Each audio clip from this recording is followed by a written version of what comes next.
പറയണ്ട ഇവൻ എന്തേ തടവന് തല്ലൊന്നും അറിയൂലേ.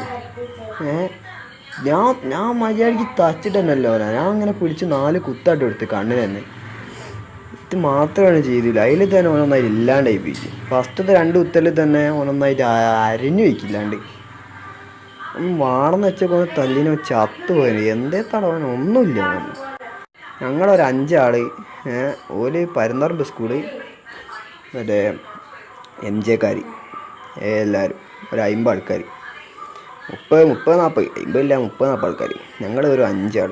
എന്ത് ചെയ്തു കിട്ടലാൾക്ക് കിട്ടിയേ. ഹായ് ഫ്രണ്ട്സ്, എല്ലാവർക്കും പുതിയൊരു വീഡിയോയിലോട്ട് സ്വാഗതം. എന്താ പറയാന്ന് തന്നെ അറിയില്ല, അത്രയും സങ്കടത്തോടു കൂടി. ഞാൻ ഇന്നലെയും ഷഹബാസിൻ്റെ വീഡിയോ ചെയ്തിട്ടുണ്ടായിരുന്നു. ഒരുപാട് സങ്കടം തോന്നുന്ന ഒരു ഇത് തന്നെയാണ് എനിക്ക്. ഒരുപാട് സങ്കടം തോന്നുന്നൊരു നിമിഷം തന്നെയാണ്. അപ്പോൾ ആ ഒരു വോയിസ് കണ്ടില്ലേ, അവൻ അടിക്കാനൊന്നുമില്ല, അപ്പോൾ അത്രയും പാവമാണെന്നുള്ളത് മനസ്സിലായില്ലേ. ഇത്രയും അവനെ കുത്തിയിട്ടും അവനെ ദ്രോഹിച്ചിട്ടും അവൻ തിരിച്ച് അവരെ തല്ലുകയോ പിടിക്കുകയോ ഒന്നും ചെയ്തിട്ടില്ലെന്നില്ല. ഈ ഒരു വോയിസ് അത് നമുക്ക് ക്ലിയർ അല്ലേ, വ്യക്തമല്ലേ. എന്തിനാണ് ഇങ്ങനെ ഇത്ര മാത്രം ആ പാവത്തിനെ ദ്രോഹിച്ചിട്ട് അവനൊന്നുമില്ലടാ, എത്ര കൂളായിട്ടാണ് അവർ സംസാരിക്കുന്നത് നോക്ക്. ഇതൊക്കെ പോരെ ഇവന്മാരെ ഒന്നും ഇല്ലാതാക്കാൻ, പരീക്ഷ എഴുതിപ്പിക്കാതിരിക്കാനൊക്കെ ഇതൊക്കെ പോരായിരുന്നു. എന്നിട്ടും അവരിപ്പോൾ സുഖമായിട്ട് പോയി എക്സാമൊക്കെ എഴുതി അവർ നല്ല പിള്ള ചമഞ്ഞു. അവരെ രക്ഷിക്കാൻ 100 പേരുണ്ട്, പക്ഷേ ഷഹബാസിന് വേണ്ടി ശബ്ദിക്കാൻ ആരും ഇല്ല എന്നുള്ളൊരു ഇതാണ്.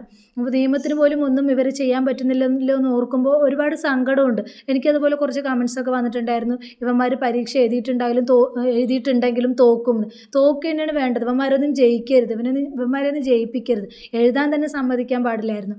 എന്തായാലും കേരളത്തിലുള്ള നിയമത്തിനൊന്നും ചെയ്യാൻ പറ്റില്ലെങ്കിലും ഒരുപാട് ആളുകളുടെ ദുആയും ഈ റമദാൻ മാസത്തിൽ പുണ്യം കൊണ്ട് ഒരുപാട് ആളുകളുടെ ദുആയും പ്രാർത്ഥനയും ഉണ്ട് എന്നാണ് എനിക്ക് ഈ ഒരു ജാതിഭേദമന്യേ ഒരുപാട് പേരുടെ പ്രാർത്ഥനയുണ്ട് ഷഹബാസിനെ എന്നാണ് എനിക്ക് ഈ ഒരു അവസരത്തിൽ പറയാനുള്ളത്. ഇവർക്ക് തക്കമായ ശിക്ഷ തന്നെ കിട്ടണം. ഇവരൊന്നും ഒരിക്കലും വെറുതെ വിടാൻ പാടില്ല. ഇവർക്ക് എന്താ പറയുക, ഇത്രയും ക്രൂരമായിട്ട് കണ്ടില്ല. അവൻ ഒരു ഇതും ഇല്ലാതെയാണ് അവൻ ആ ഒരു വേറൊരു കൂട്ടുകാരനക്ക് വോയിസ് അയച്ചിരിക്കുന്നത്. അപ്പോൾ അവൻ്റെയൊക്കെ ഒരു ഇത് നോക്കുക. അതുപോലെ തന്നെ മർദ്ദിച്ച് അവശനാക്കി ഷഹബാസിനെ വീട്ടിൽ കൊണ്ടുപോയി ആക്കുന്ന CCTV ദൃശ്യം പുറത്ത് വന്നിട്ടുണ്ട്. അപ്പോൾ അതും കൂടെ നമുക്കൊന്ന് കണ്ടിട്ട് വരാം, ഒന്ന് കണ്ടു നോക്കൂ. വളരെ ക്രൂരമർദ്ദനമേറ്റ ശേഷമാണ് ഷഹബാസിനെ അവിടേക്ക് കൊണ്ടുവരുന്നത്. ആദ്യം ഇത്ര വലിയ ഗുരുതരമായ പരിക്കാണെന്ന കാര്യം വ്യക്തമായി. ആ ദൃശ്യങ്ങളാണ് ദൃശ്യത്തിൽ നിന്ന് അധികം ക്ഷീണിതനല്ലാത്ത അവശ നിലയിലാണ്, പക്ഷേ ആ ഒരു ദൃശ്യത്തിൽ നിന്ന് വലിയ കുഴപ്പമില്ലാത്ത പോലെയാണ് ഇരിക്കുന്നത് ആ ഒരു ഇതിൽ. പക്ഷേ എന്താ പറയുക, അകത്താണ് ഇഞ്ചുറി എന്നാണ് അറിയാൻ കഴിഞ്ഞത്. പുറത്തേക്കൊരു പ്രശ്നമില്ല, പക്ഷേ അകത്ത് നല്ല ക്ഷതമേറ്റിട്ടുണ്ട്, നല്ല ഇടിച്ചിട്ടുണ്ട്. ആ ഒരു ഇടിയിൽ അകത്തായിരിക്കും ഭയങ്കരമായിട്ടത്. അതുപോലെ തന്നെ കണ്ണിലൊക്കെയാണ് കുത്തി എന്ന് പറയുന്നുണ്ട്. അവരപ്പോൾ എന്താ പറയുക, മരിക്കാൻ വേണ്ടി തന്നെ ആസൂത്രണം ചെയ്താണെന്നാണ് എനിക്ക് തോന്നുന്നത്. അങ്ങനെയാണ് അവർ ചെയ്തിരിക്കുന്നത്. അല്ലാതെ ഇങ്ങനെ ക്രിമിനൽ ബുദ്ധിയോടുകൂടി ഒരു ആളെ എങ്ങനെ ഉപദ്രവിക്കും, ഇതാണെങ്കിലും ഒരു അടിക്കുന്നതിലാണെങ്കിലും ഒരു ഇതില്ലേ, ഒരു ദാക്ഷിണ്യം കൂടാതെ എങ്ങനെ അടിച്ച് അവശനാക്കണമെന്നുണ്ടെങ്കിൽ അവശനാക്കി വീട്ടിൽ കൊണ്ടുവിട്ടത് ആരാണ് എന്താണെന്നൊന്നും വ്യക്തമായിട്ടില്ല. അപ്പം കണ്ടോ, ആ മർദ്ദനമേറ്റ് അപ്പോൾ കുഴപ്പമില്ലായിരിക്കും, പിന്നീടാണല്ലോ അതിൻ്റെ എഫക്റ്റ് വരിക. അപ്പോൾ ആ സിറ്റൗട്ടിലിരുന്ന് വീട്ടുകാർ അകത്തോട്ട് കൊണ്ടുപോയതിന് ശേഷമാണ് പിന്നെ വിളിച്ചിട്ട് എണീക്കുന്നുണ്ടായില്ല. അപ്പോൾ അകത്ത് നല്ല ക്ഷതമേറ്റിട്ടുണ്ടാകും. അതാണല്ലോ മരണകാരണം. അകത്തുള്ള ഇൻറ്റേർണൽ ഇഞ്ചുറിയാണ് മരണകാരണം എന്ന് വ്യക്തമായിട്ടുണ്ട്. അപ്പോൾ അതിക്രൂരമായിട്ട് തന്നെയാണ് ആ പൊന്നും മോനെ ഇല്ലാതാക്കിയിരിക്കുന്നത്. ഇവന്മാരെയൊന്നും എനിക്ക് പറയാൻ തന്നെ വാക്കുകളില്ലേ. എന്താ പറയുക, ഇവന്മാരൊന്നും ഒന്നും ചെയ്യുന്നില്ലല്ലോ എന്ന് ഓർക്കുമ്പോൾ ഒരുപാട് സങ്കടം തോന്നുന്നുണ്ട്. ഇവരെ പരീക്ഷ എഴുതാൻ അനുവദിച്ചതും അതുപോലെ തന്നെ ഇവന്മാരെ ജുവനൈൽ ഹോമിലാക്കി പ്രായത്തിൻ്റെ ആ ഒരു പരിഗണന കൊടുത്ത് ജുവനൈൽ ഹോമിലാക്കി ഇവരെ സംരക്ഷിക്കുന്ന നിയമത്തിനോട് എനിക്ക് പറയാനുള്ളത്, ഇവർ ക്രിമിനൽസ് അല്ലേ. ഇനി ഇവർ പുറത്തിറങ്ങിയാലും അതുപോലെ ഇനിയും ഡിഗ്രി കാര്യങ്ങളിലേക്ക് പോയാലും ഇവന്മാർ ഇതൊക്കെ തന്നെയല്ലേ ചെയ്യുക, ഇതിനപ്പുറം അല്ലേ ചെയ്യുക. അവന്മാരപ്പം ഇനി എന്താണ് ചെയ്യേണ്ടത്? ഒന്നില്ലെങ്കിൽ എന്താ പറയുക, ഒരു നിരപരാധിയായ ആളുകളെയാണ് തൂക്കിക്കൊല്ലുന്നത്. ഇപ്പോൾ സൗദി നിയമമൊക്കെ ഒന്ന് ആലോചിച്ച് നോക്കും. നിരപരാധിയായ ആളുകളെയാണ് തൂക്കിക്കൊല്ലുന്നത്. എന്തെങ്കിലും ഒരു ഇത് പറഞ്ഞിട്ട് ആ ഒരു ഇത് വെച്ചിട്ടാണ് തൂക്കിക്കൊല്ലുന്നത്. അതുപോലെ തന്നെ റഹീം, ഇപ്പോൾ ഇത്രയും പൈസ കൊടുത്തിട്ടും റഹീമിന് ഇതുവരെ പുറത്തിറങ്ങാൻ കഴിഞ്ഞിട്ടില്ല.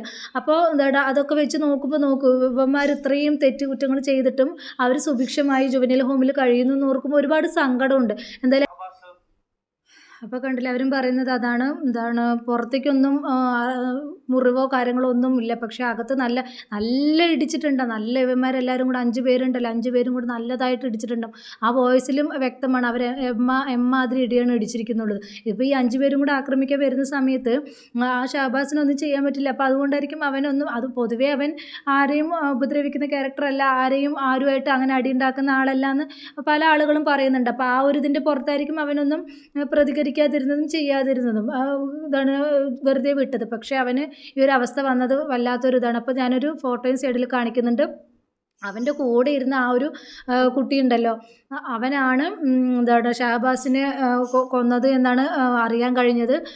അവനാണ് കൂടുതലായിട്ട്, അതായത് അവൻ്റെ കൂടെ നടക്കും, അതുപോലെ തന്നെ അവൻ്റെ എന്തൊക്കെയോ പരിപാടികളിലൊക്കെ പങ്കുചേരുകയൊക്കെ ചെയ്തിട്ടുണ്ട്. കൂടെ ഇരുന്ന് കൂടെ പഠിച്ച ആളുകൾക്ക് എങ്ങനെയാണല്ലോ ഇങ്ങനെ എങ്ങോട്ടാണ് നമ്മുടെ മക്കളിലേക്ക് പോക്കെന്ന് ആലോചിക്കുമ്പോൾ ഒരുപാട് വേദന തോന്നുന്നുണ്ട്.